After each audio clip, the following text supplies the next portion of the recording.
Anting without accepting the fact ng inyong simbahan, Santa Iglesia Apostolica Romana, tinukod sa atong Ginoong Hesukristo, nagkinabuhi ba kamo diha sa pagkabalaan, diha sa pagkamatarong sumala sa balaang kasulatan. Ang Iglesia ang gitukod sa atong Hesukristo sumala sa Mateo 16:18, Iglesia kini nga walay buling kunot ug mansa diha sa iyang atubangan. Iglesia kini nga nagkinabuhi na diha sa pagkabalaan, diha sa pagka-Dios, granting without accepting the fact nga kamo na ang tag-iya sa Biblia, kamo ang nag-compile sa Biblia, inyuhan na ng Biblia. Pangutana mga kaigsunan kong kahigalaan, inyo bang gihatagan og importansya ang Biblia? Salmo 119 versikulo 105, sa akong kasing-kasing ginatipigan ko ang imong mga pulong aron ako dili makasala bato kanimo. Buti pasabot si Salmista David, naghatag og importansya sa pulong sa Dios mga kaigsunan ko di kinab. Granting without accepting the fact nga inyoha ang Biblia. Pang inyo bang gibasa ang Biblia? Proverbio kapitulo 4 versikulo 20 hanggang 22. No, anak ko, pagmatngon sa akong mga pulong, ikiling ang imong igdulungog sa akong mga gipamulong. Ayaw sila pagabulaga gikan sa imuhang mga mata. Granting without accepting the fact nga inyoha na ang Biblia. Pangutana, inyo bang gituman ang pulong sa Ginoo nga Santiago 1:22. Hinuon tumanan ninyo ang pulong ug dili kay maminaw ra kamo niini. Nga sa ingon, ginalimbungan ninyo ang inyong kaugalingon. Granting without accepting the fact nga inyohan ang Biblia.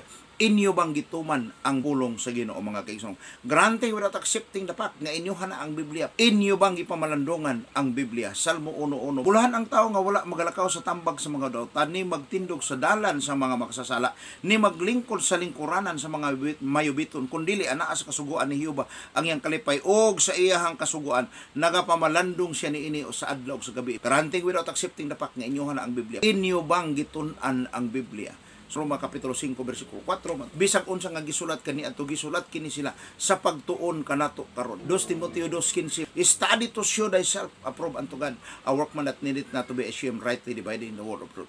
Juan kapitulo 5 versikulo 39, kamo mag-asosy sa kasulatan kay nagahuna-huna man kamo naagi niini kamo makakaplag og kinabuhi nga walay katapusan.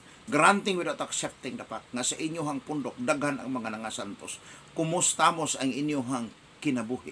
Nabag-o ka na ba diha kang Kristo? Si Kristo nag-ingon, you must be born again. Nausab na ba ang imong kinabuhi? He will become a new creature in Christ. Nausab na ba ang kinabuhi nimo? Oo, granting without accepting the fact nga daghang nangasantos sa inyohang pundok. Nagkinabuhi ba kamo diha sa pagkabalaan?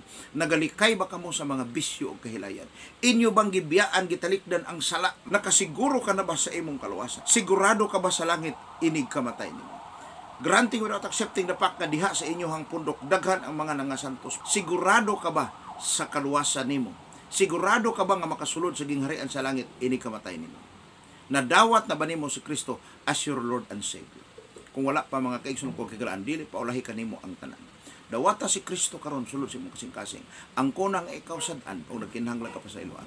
Ikaduha, ang kunang wala kay mahimo sa imong kaugalingon o kinahanglan nimo si Jesus. Dawata siya karon sulod sa imong kasing-kasing o kinabuhi.